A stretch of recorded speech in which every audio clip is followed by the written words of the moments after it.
Welcome back to this quarter Teaching It. And today, just to recap, last week we explored the mathematics of evolution. I thought that was pretty telling when we got done with the mathematics.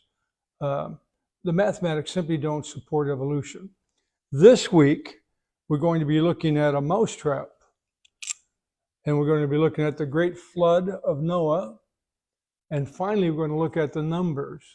How many people should be on the earth if humanity, humankind, human beings were here 200,000 years ago? We're going to find out. Anyway, stay tuned. Let's begin with one of the three. We have evolution, intelligent design, and creationism. We know evolution has to do with Charles Darwin. Intelligent design, surprisingly, is very close to creationism. Intelligent design believes that there had to be a superior intelligence to create everything. It simply didn't happen the way Darwin explained it. Here's how the Oxford Languages identifies, or should I say, classifies intelligent design. Quote, "The theory that life or the universe cannot have risen by chance, but was designed and created by some intelligent entity," quote, end quote. Now, the intelligent design was first proposed in the 1980s by Philip Johnson. And he wrote, quote, "This whole Darwinian story, it seems to me, has been very much oversold." Continuing, he wrote, quote, "It's an imaginative story that has been spun on the basis of very little evidence," end quote. When we get done with today's second installment on God, monkeys, and you, talking about creationism versus evolution, it'll be beyond any doubt, any human doubt, that creationism is in fact the only biblical and scientific method that works. Stay tuned with me, if you will. Anyway, despite the ever-increasing, let me get this up here, ever-increasing body of scientific knowledge supporting intelligent design, listen to this, 67% of schools still teach evolution as settled science. Despite the science, the mathematics that argue against it. 67%. Surprisingly, the percentage of schools teaching evolution as settled science has increased from 51% in 2007 to 67% in 2019. Anybody want to guess why that is? Because that's the only thing they teach. They teach evolution. Now let's talk about the fossil record. This is going to be fascinating, at least it is for me. The biblical view states that humankind, Adam and Eve, were created complete without any ancestors. Make a note about that. The Bible says that humankind, Adam and Eve, were made complete. When you read the Bible narrative, Adam and Eve could speak intelligently. They could carry on a conversation between themselves with God. They had moral understanding. God prohibited something. They understood there was a consequence. They were complete. They were mature.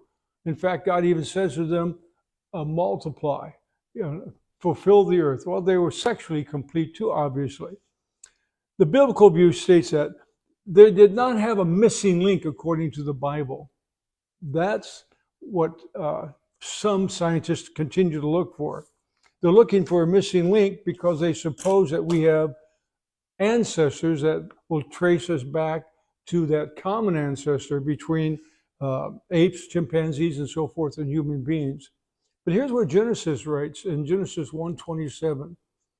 "So God created mankind in his own image. In the image of God, he created them. Male and female, he created them." The theory of evolution believes that we evolved from a common ancestor. Now here's the question. If humankind evolved from a common ancestor, there should be a record of it found in fossils. This is important. There should be a fossilized record somewhere in Earth that shows a link between the ancestors or ancestor and humans today. This is the supposed link, sorry for that noise, that they should be looking for. Here's the definition. Fossil record, history of life as documented by fossils, the remains or imprints of organisms from earlier geological periods preserved in sedimentary rock. That's from Britannica.com. Darwin believed, and this is a quote, all the organic beings, that would include us, which have ever lived on this earth have descended from some one primordial form, end quote. So if life evolved, according to Darwin, it had to build upon previous life forms. One could expect to find a record of these previous life forms, these ancestors, in the fossil record. In fact, we should find millions of these supposed ancestors. They're called transitional forms from one, should I say, stage of growth to another. We should find them from different branches of life. We should not only find it in humans, we should find different forms, stages of life in the development of plants, from one plant to another, stages of life in animals, and birds, fish, and so forth. Have we found this record? The study of paleontology, fossils, holds the answers. Paleontologists expected to see intermediate life forms in the fossil record, showing a species evolving from a simple organism to a more complex organism. They were disappointed with the discovery of the Cambrian layer. I'll put that up here. The Cambrian fossil layer. I'll explain it in just a moment. Let me do it this way. This is an important discovery. The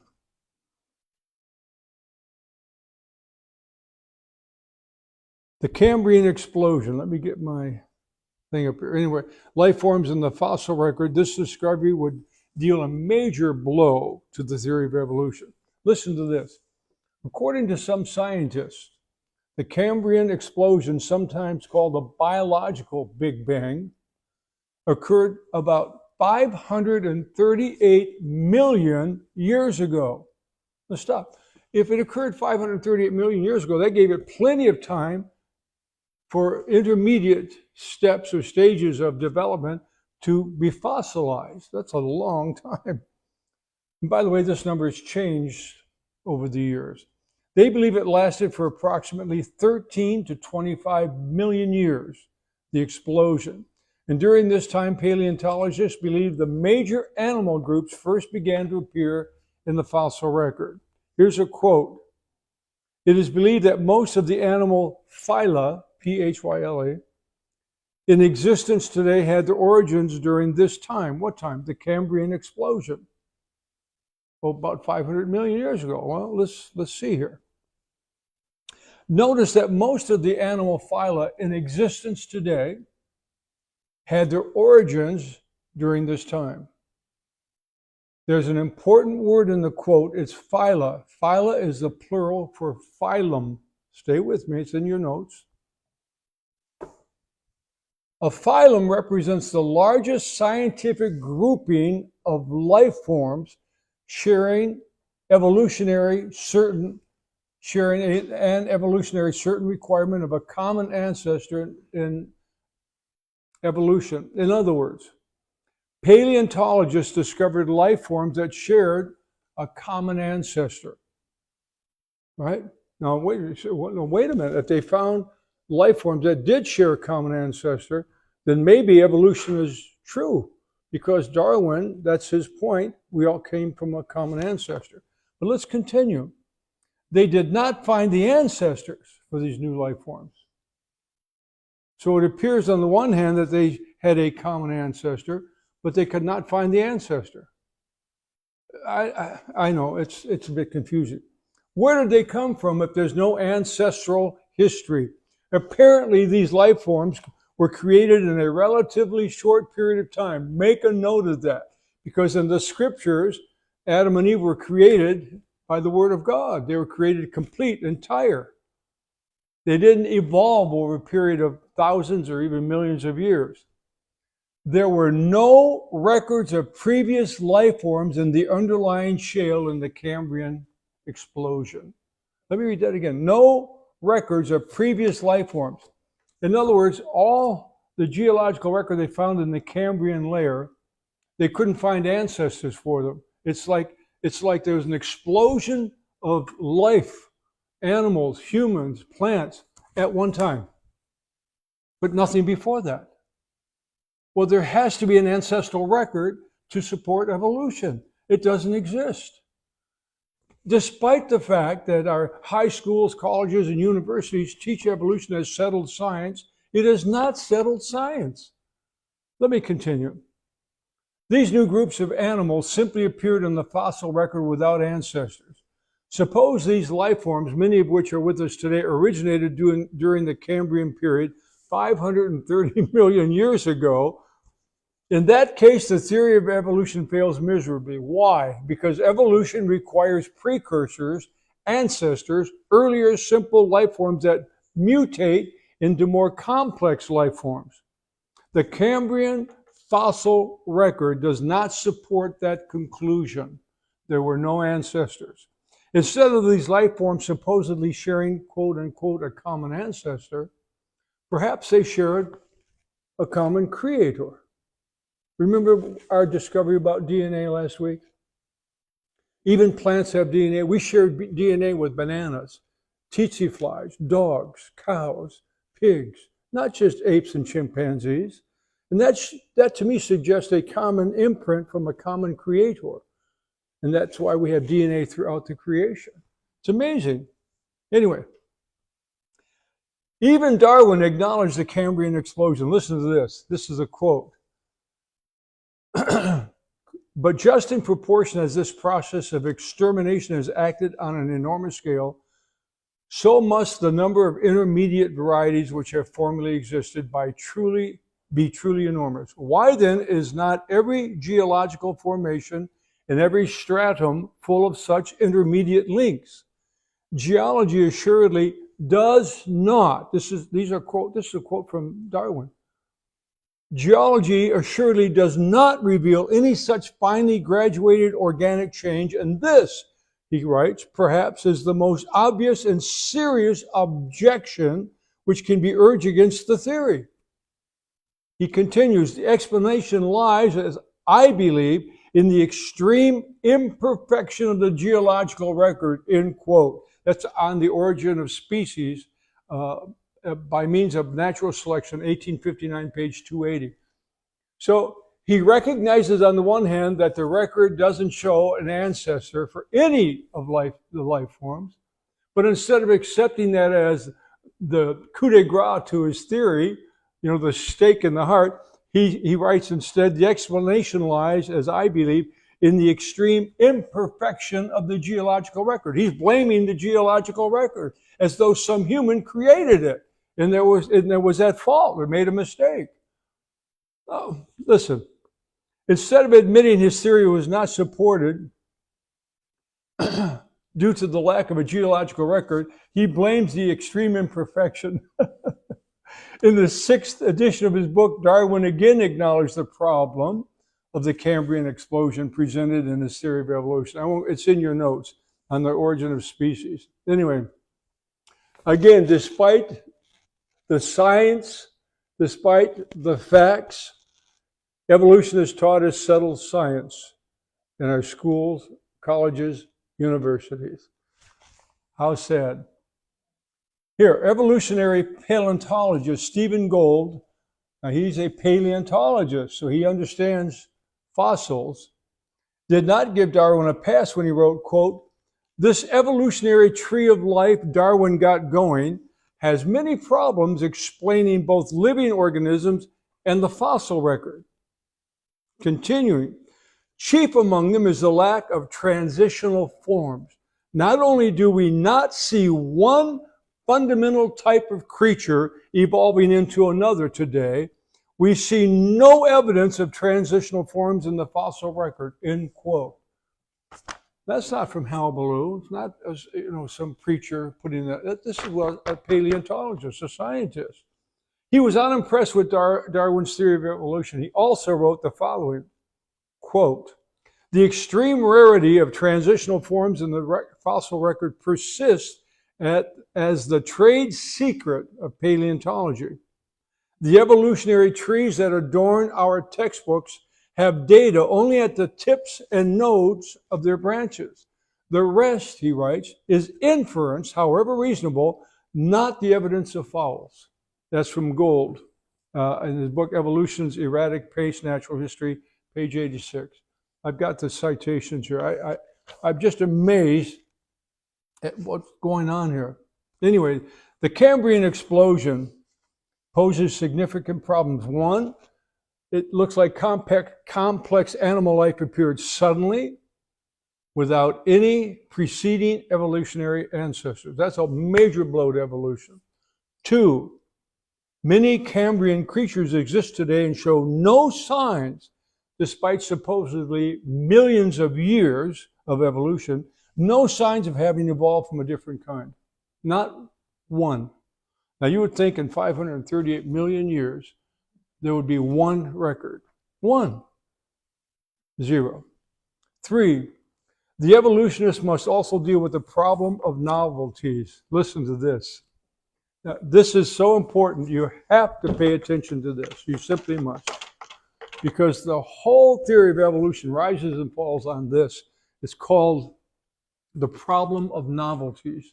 Just ignore that, all that highfalutin words. Listen to this.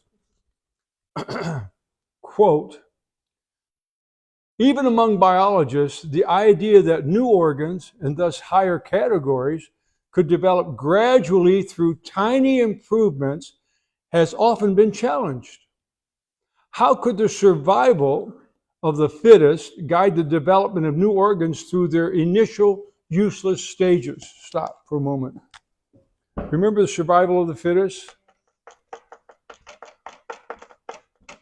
If a cell or some development is useless, what happens to it? It doesn't survive. It doesn't survive.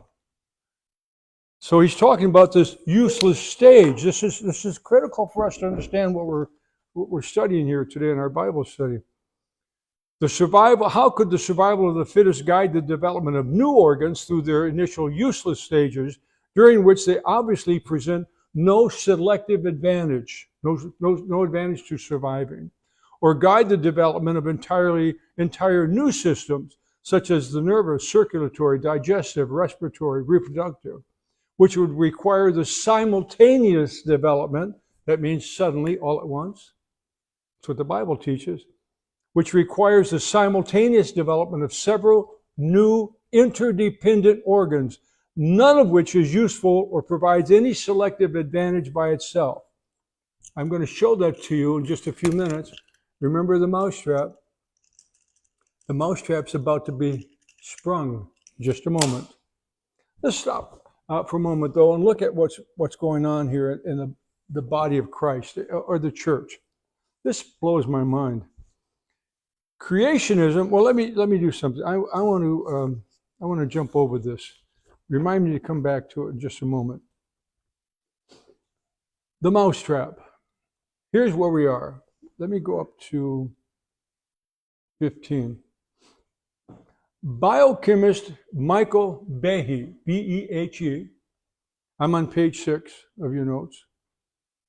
A supporter of intelligent design. Apparently he doesn't support creationism, but he supports intelligent design. He believes there was an intelligent designer involved.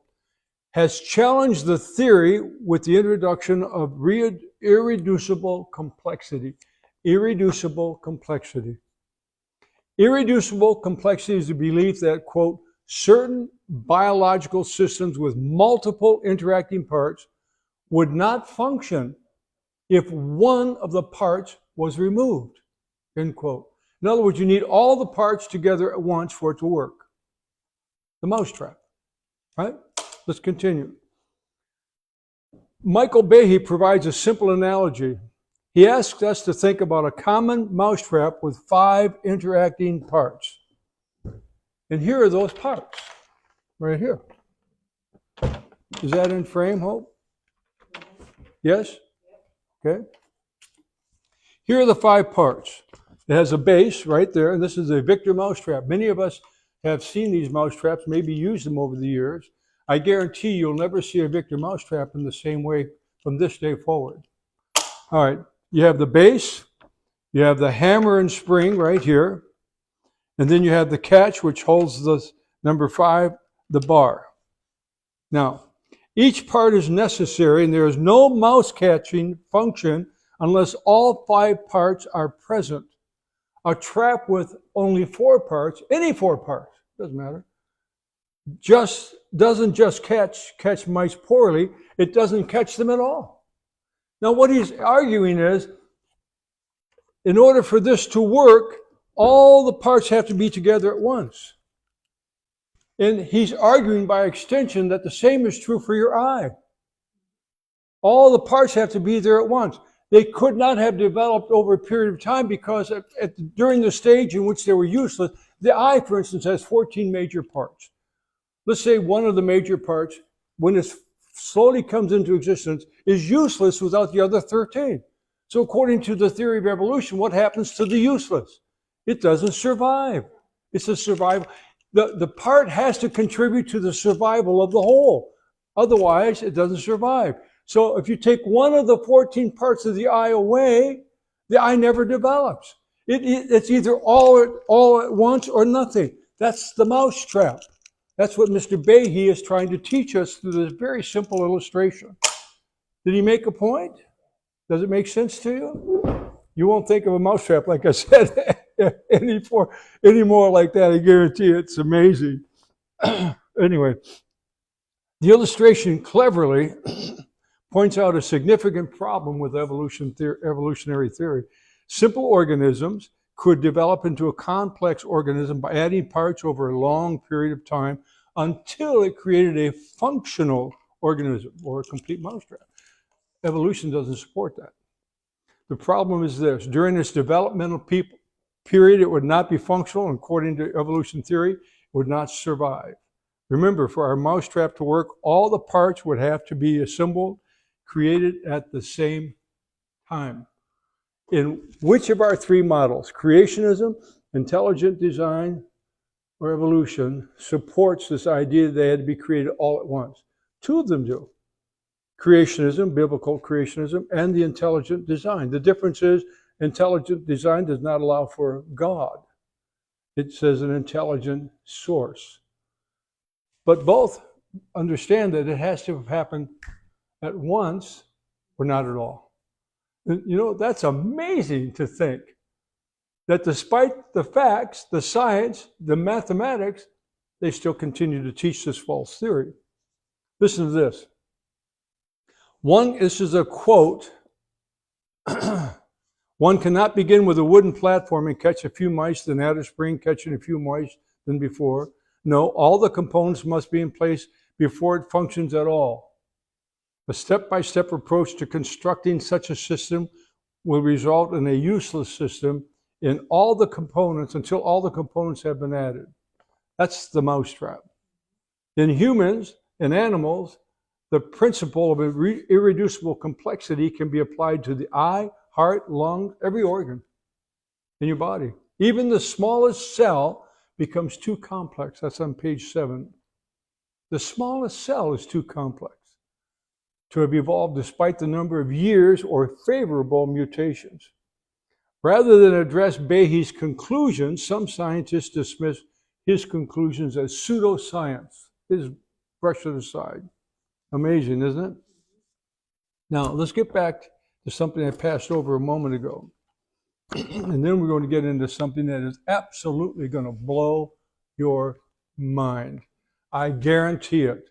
If you love the mousetrap, just wait for Noah's Ark. It's coming. All right, let's get back. Creationism and the church. I think we need to take a look at this just briefly to see what's happened to the largest church organization in the world, the Catholic Church. It's amazing. Creationism, of course, is a belief that God created everything, all living things, at once. And that Christians believe the early chapters of Genesis are true history. True history, page 4. That's where I'm at. Creationists do not accept Darwin's theory that life evolved from a simple cell structure to a complex one over a period of millions of years. Creationists believe that changes can occur within a kind, but do not produce a new kind of species. For many centuries, the belief in creationism went unquestioned. That changed in 1859 with the publication of On the Origin of Species by Charles Darwin. Following his publication, most of the scientific community and some Christian churches embraced his theory of evolution. Did you hear that? What I just said? Some Christian churches began to embrace the theory of evolution. Listen to this. 1950, the year is 1950. Pope Pius XII expressed the Catholic view on evolution in an encyclical titled Humani Generis. That's Latin.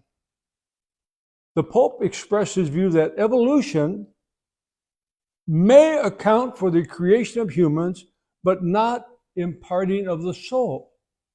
Now, I don't know how the Pope made that fine distinction between one and the other, because in the Old Testament, the soul referred to the human being.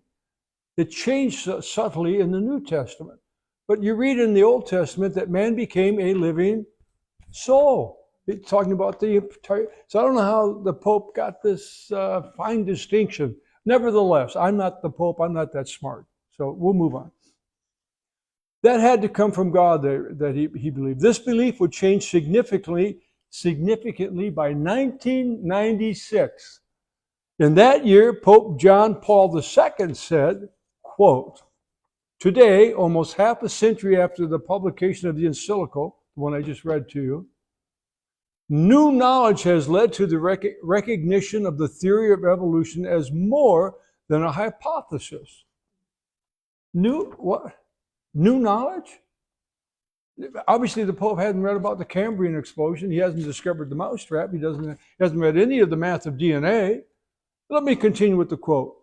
"It is indeed remarkable that this theory has been progressively accepted by researchers following a series of discoveries in various fields of knowledge.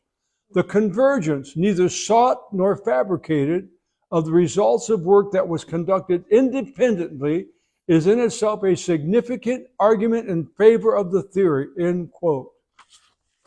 Yeah. So now we see the church inching its way, well, maybe stepping its way toward acceptance, full-blown acceptance of the theory of evolution. Look at this. Overall, 21% of Americans believe that human beings evolved from less advanced life forms over millions of years, and God did not directly guide this process. 21%. 25% believe that human beings evolved from less advanced forms over millions of years, but God guided this process, end quote. By the way, that's not in the Bible. That's just something people believe. Kind of like what do I want to say? They're making a concession.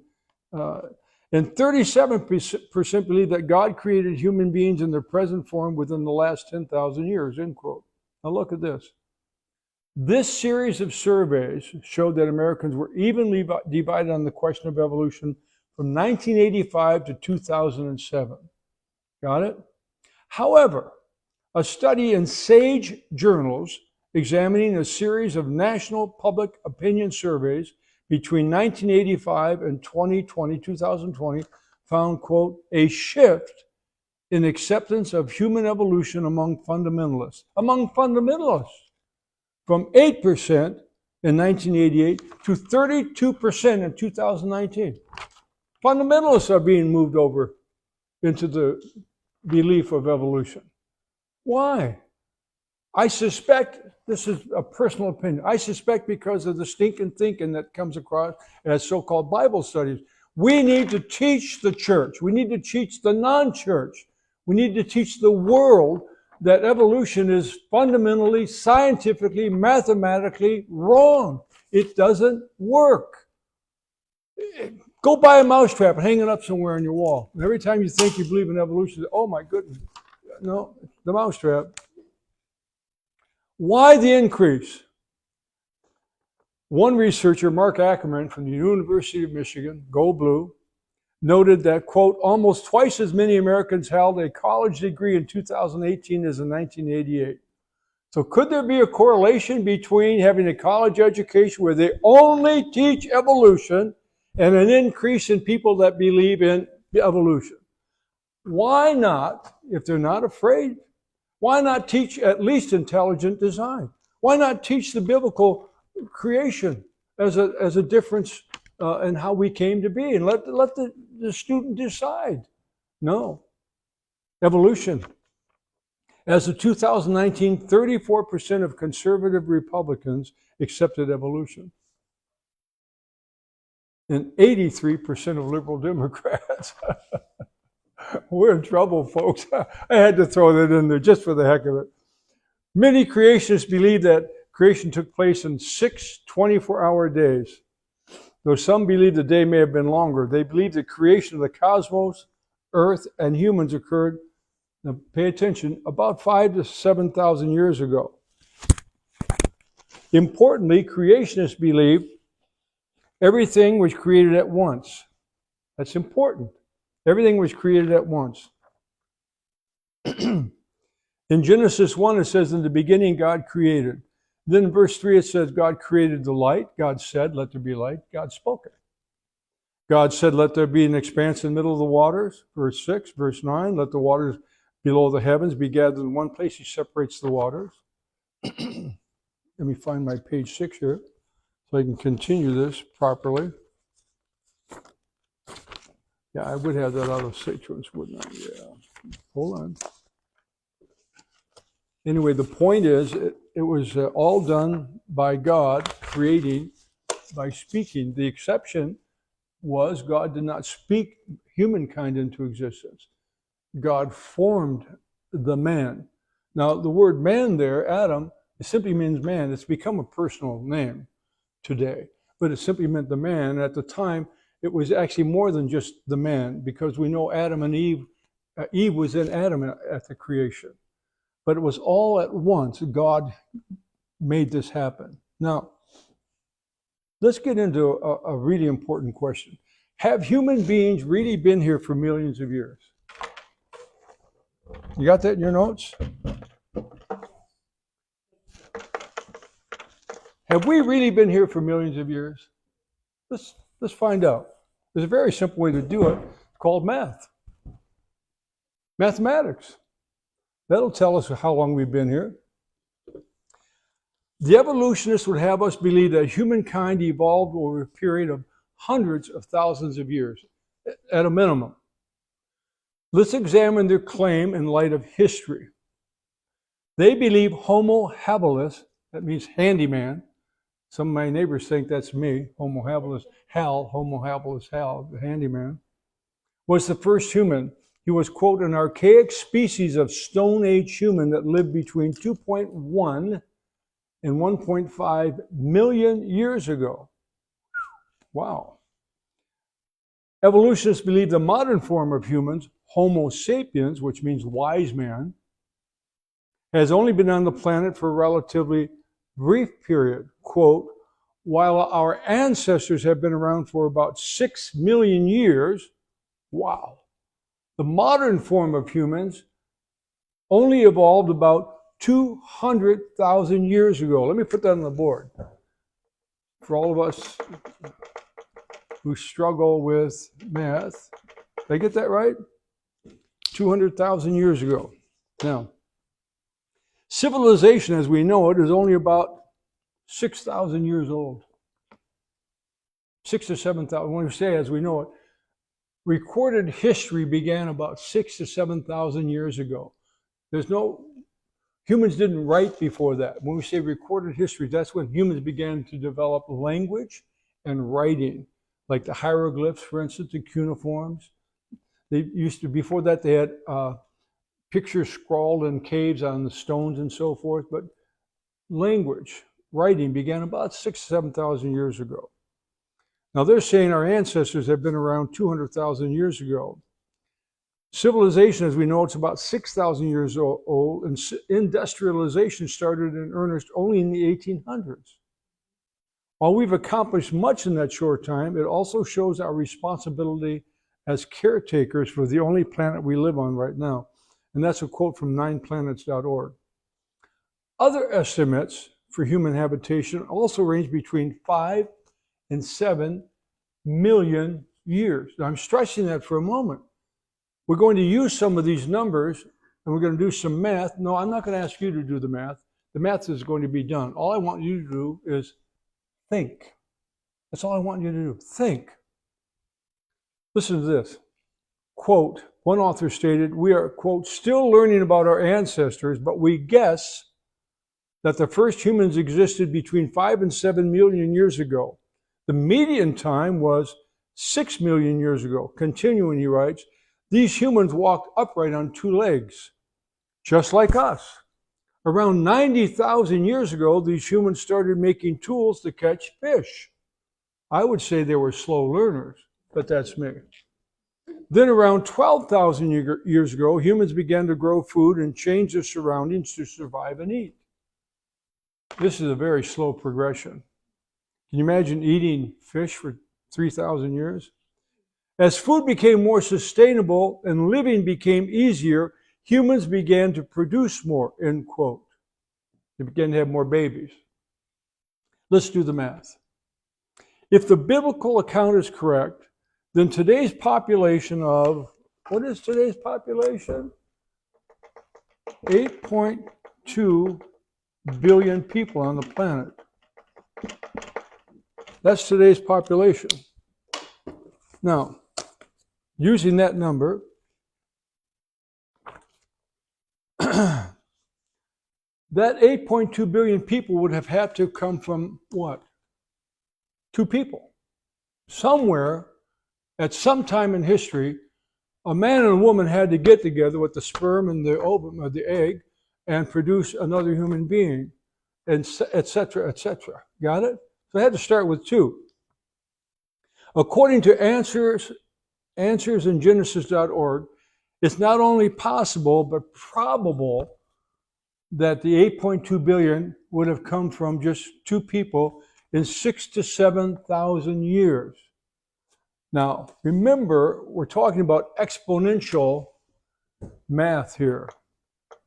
And it wasn't 200,000 years. It could have happened between 6,000 and 7,000 years. In fact, it had to happen. Listen, pay close attention. Quote, I'll put it up on the board for you. Let us start in the beginning with 1 male and 1 female. Now let's assume that they marry and have children, and that their children marry and have children, and so on. And let us assume that the population doubles every 150 years. Now, if it doubles every 150 years, it'll take between 30 and 32 doublings. Stay with me. I'll explain in a moment. Therefore, after 150 years, there will be 4 people. After 150 years, 4 people. After another 150 years, there will be 8 people. After another 150 years, there will be 16 people, and so on. It should be noted that this growth rate is actually very conservative. In reality, even with disease, famines, natural disorders, the world population currently doubles every 40 years or so. After 32 doublings, I've read other scientists, mathematicians have put it at 30 doublings, but it's always 30 or 32. After 32 doublings, which is only 4,800 years, the world population would have reached almost 8.6 billion. Are you staying with me? So at this rate of doubling, after 32 doublings, which is 4,800 years, the world population would have reached 8.6. That's 2 billion more than the current population of 6.5 billion people. This is obviously written some years ago, which was recorded by the U.S. Census Bureau in March 1st, 2006. The simple calculation shows that starting with Adam and Eve and assuming the conservative growth rate previously mentioned, The current population can be reached well within 6,000 years. Now stop. If the population of 6 billion or 8 billion could be reached, 6 billion within 4,500 years, how many billions of people would be on the planet if we had been here for 200,000 years? Just take 8 billion and multiply it by what? 40? 50? 320 billion people? 300 billion? Something like, well, listen to this. However, there's a little caveat here. Remember I said it was the mousetrap in Noah's Ark? Remember that? Here's Noah's Ark. We know there was a great flood according to the Bible. The great flood destroyed everyone except 8 people. Noah and his family survived. That's it. Could those 8 people produce 8.2 billion people on Earth today? Now it's getting interesting. Quote, we know from the Bible, however, that around 2500 BC, 4,500 years ago, the worldwide flood reduced the world population to 8 people. But if we assume that the population doubles every 150 years, we see again that starting with only Noah and his family in 2500 BC, 4,500 years is more than enough time for the present population to reach 6.5 billion. This is in 2006. Isn't that mind-boggling? So we've accounted for wars, famine, pestilence, and now we've accounted for the great flood in the scriptures. And the numbers still work, but they don't work for the evolutionists. Yeah, my wife's shaking her head. That's what I did. I mean, this is amazing. Many people refuse to believe the biblical account, choosing instead to believe the evolutionists. Let's look at their math, shall we? Evolutionists believe humans have inhabited the earth for hundreds of thousands of years. How many people would that amount of time produce? Instead of using hundreds of thousands of years, let's settle on 50,000 years. Not 200,000 years, not 5 million, 50,000. We're going to use 50,000 as our mathematical base of human habitation. Using the same calculations we used above, Answers in Genesis concludes, quote, there would have been 332 doublings, not 32, 332. And the world's population would be a staggering figure. I don't even know what the number is. It's a 1 followed by 100 zeros. Billions of times more people than are presently on the earth. Evolution cannot account for the fact that there are only 8.2 billion people, when in fact there should be billions more, if their time frame is correct. Well, the Cambrian fossil explosion shows you that they're wrong. The mathematics of DNA shows you that they're wrong. And now we're seeing the mathematics of human population show that they're wrong, even accounting for the flood. The Bible is right. This is mind-boggling. This is the stuff that has to be taught to young men and women, to old men and women. We have to teach not only believers, we have to teach non-believers. Bring them to the Bible and say it's proven. We can show you. I can show you Darwin's theory is wrong. I can show you the Bible is correct. The numbers don't lie. Yeah, I'm frustrated. I confess I am. I'm frustrated because once in a while I go online, I'll come across a Bible study or whatever, and it's all so much fluff. And then at the end, they make the gratuitous request for money, and click on my subscribe button, hit the bell so you'll be notified, ding, ding, on my YouTube channel, the usual stuff. A good teacher spends time and energy over and over and over again so that when they present the scriptures, the student can understand it, and the student will be impacted by it. The Word of God is a living book. It touches the lives and hearts of men and women. It changes lives. It's something beyond human expression. It's inspired by God. It's amazing. All right, here.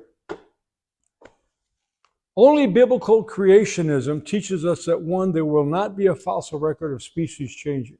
Page 8. There will not be a record. And guess what? There isn't. It teaches us that everything was created at once, not over millions of years. The mousetrap. No, you don't find the mousetrap in Genesis, but you find the principle there. It's all at once or nothing at all. And according to the Bible, it was all at once. God made it happen. You're not here by mistake. You're here by design. It teaches us that the present population had to begin around 6,000 to 8,000 years ago. Just do the math. Now, finally, the elephant in the room. We got time? Yes. We're just going to make it. Bear with me. This Bible study is worth it if I go 5 minutes over. If it isn't worth that much to you, you should shut it down now. Here's the elephant in the room of evolution, among some other ones. This is one of my favorites. I've written on this extensively and taught on it. This is the elephant in the room. It's the human mind, not the brain. The human mind and brain are not the same. The mind works through and upon the brain. The brain, our central nervous system, autonomic system, the brain controls everything, but the brain is not the mind. This is really important. The mind and brain are not the same thing. One, the brain is material, physical, and organic. And if it's organic, some may say it must be evolutionary, right? Because they rely upon organic, physical things. No. The mind is non-organic and immaterial. You cannot see my mind. And when I give you a piece of it, I don't lose anything. And you really don't get any part of it, right? You can't see it, can't feel it. Scientists today are still searching for the answer to the question, quote, where did the mind come from? And what does the mind contain that's so critical to our study? Information. Information, the will, feelings, planning, hoping. Dogs don't think about their death. They don't think, they're not conscious of mortality and immortality. Only humans. Why? Our mind came from God. Listen to this. Where did the mind come from? Michael Egnor, a pediatric neurosurgeon, observed, quote, I'm a neurosurgeon. I realize how closely the mind and brain are related. But the question is there something else? In addition to the material properties of the brain, that we need to invoke to have an adequate explanation for the mind. And I think there is, end quote. Dr. Egnor believes an intelligent designer was responsible. Remember intelligent design? While he recognizes the importance of the brain, he believes, quote, it would just be a meat computer made up of brain cells, end quote, without a mind. He recognizes the distinct difference. In Egnor's opinion, quote, there's nothing about neurons that scientifically would lead you to infer consciousness from them. They're masses of gelatinous carbon and hydrogen and nitrogen and oxygen, just like other kinds of flesh. And why would flesh have first-person experience? So even logically, he concludes, it doesn't hang together, end quote. He's onto something here. And guess what? That's what the Bible teaches. God imparted the mind to the body that he created in Adam and Eve. He imparted it separately from the body that he had created physically, organically. Let's continue. Egnor does not get a pass on his beliefs. Other scientists disagree with Egnor. Among them is Stephen Novella, a neurologist at Yale University. Novella studies the mind-brain connection. He writes, quote, if you change the brain, you change the mind. If you damage the brain, you damage the mind. If you turn off the brain, you turn off the mind. He also stated that although the evidence that the brain causes the mind is overwhelming, he concedes that science is not sure how it works, this connection. My simplest belief, the mind works through the brain. Therefore, if you damage the brain, the mind can't work. It's that simple. Why? There's no computer through which to work. Think of your computer, it just sits there. It's like a brain. It takes an intelligent source to sit down and input the data. That's the mind. And the evolutionists cannot account for the creation of the mind. Why? It's not organic. It's inorganic. It's not material. It's immaterial. It can't be seen. It's unseen. And yet it's powerful because it carries within it intelligence. And intelligence doesn't evolve. Not that way. Listen to this. Here's the solution. The mind poses a significant problem for Darwin's theory of evolution, as its unexplainable gap exists in the evolution of humans and animals. Why didn't the mind of our supposed ancestors of humans and chimpanzees evolve in the same way? We know chimpanzees don't have the same computing power that we do as humans. Creationism supplies the answer. In the second account of the creation of man, listen carefully. Genesis chapter 2, verse 7. And the Lord God formed man of the dust of the ground and breathed into his nostrils the breath of life, and man became a living soul. Though it isn't readily apparent in the translation, and those of you who follow my studies know I try to get into the Hebrew rather than just the Greek or the English, because many times the secret's hidden in the Hebrew language. This is the case. There's a secret hidden here. Though it isn't readily apparent in the translation, the answer is found in the words breath of God. The word translated breath in the passage is from the Hebrew word neshama. What is neshama? Neshama could mean spirit, intellect, or divine inspiration. I highlighted intellect, intelligence. That's from Strong's 5397. It's an immaterial intellectual part of humans given to the first man and woman in the garden, the mind. It's this that science cannot explain. Now, let me continue. The creation account explains that why the mind is unseen or immaterial. The creation story gives it away, reveals it. It came from someone that was unseen and immaterial. The breath of God. Here, you ready? Take a look at me. Watch. Everybody, eyes up here, please. Can't see that. But if there was a leaf here and I blew on it, it would move. The breath of God isn't nothing, it's something. Remember Pentecost when the Holy Spirit fell upon them and the Bible said they heard the sound of a violent wind? In the Greek, they heard the sound of violent breathing. Look it up. That's when God sent the Holy Spirit, the breath of God, back to humankind through faith in Jesus Christ. It's all made me tingle just now. Honestly, I got excited just thinking about it. It's the revisitation of God to humankind. How? The breath of God. It imparts not only life. Let me read. I'm getting ahead of myself. Listen. The creation account explains why the mind is unseen or immaterial. It comes from something unseen and immaterial, the breath of God. The mind did not evolve. It is not a product of evolution. That's why the mind defies discovery by scientific means.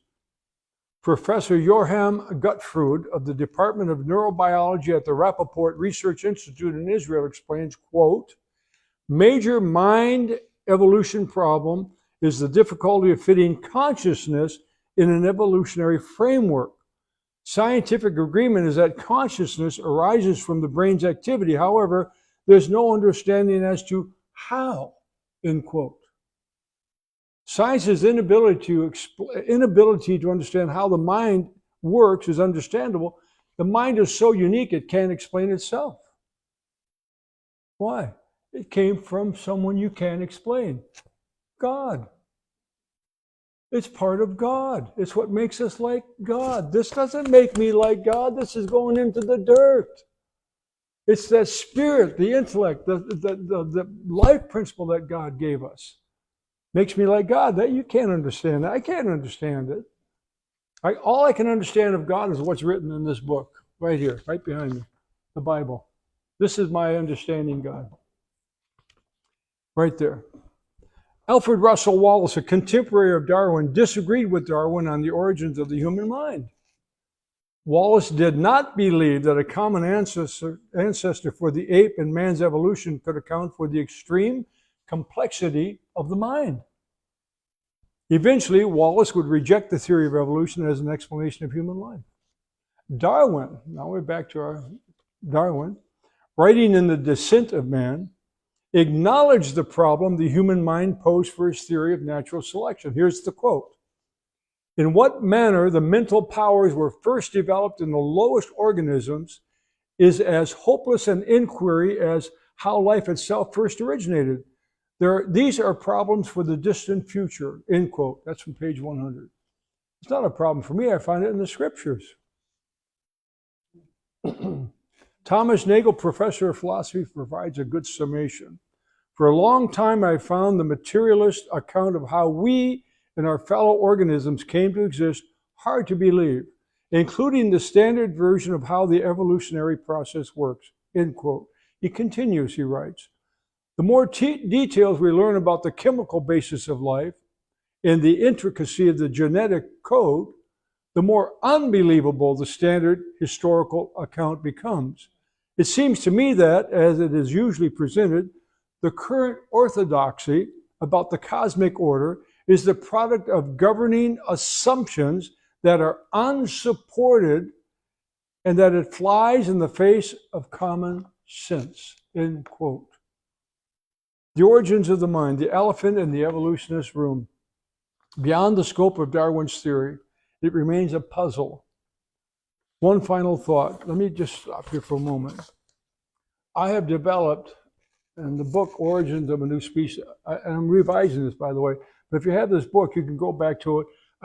There's a chapter in there, the elephant in the room, the two elephants in the room, the mind and brain, and it develops more thoroughly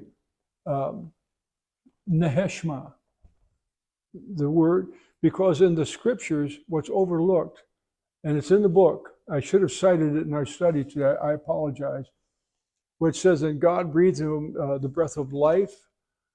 It should actually read, God breathed into him the breath of lives, plural.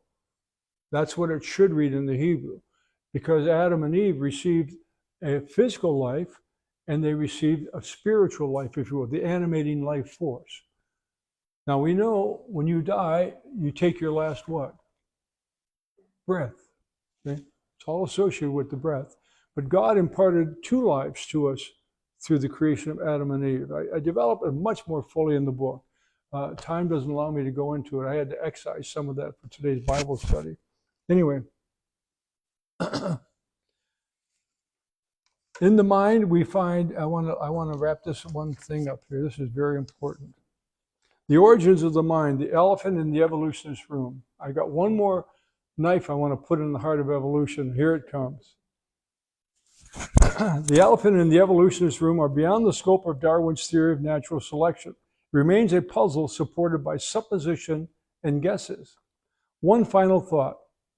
Natural selection, the belief that the fittest will survive and reproduce, is upended when one looks at the mind. Look at me. I'm going to explain it to you. According to the theory of evolution, only those things that contribute to the survival of the organism survive. And eventually they get together with others and they create things, right? But it has to contribute to survival of the cell or the species. Otherwise, it dies off or it's killed off, right? Got that? Did I make that point clear? Why then the human mind? It's not programmed for mere survival, as one would suspect. If it evolved, why the human mind? The human mind, we find free will. We enjoy listening to music. Music doesn't contribute to the survival of the cell, does it? Or the species. In fact, some of the music will kill you. Reflecting on the arts and so forth. Natural selection cannot account for these, as they provide no adaptive advantage for human survival. And in fact, they can only be understood as human pursuits of the mind for enjoyment, not survival. Exclamation point. God bless you. Thanks for tuning in. You know my basic appeal. If this has blessed you or been informative or helpful, share it. Now, last week we had around 700 views and 44 shares, and that put a smile on my face. So please do that. That encourages me to dig deeper and to provide these Bible studies on a regular basis. Please do that for me, will you? God bless you, and thank you for tuning in.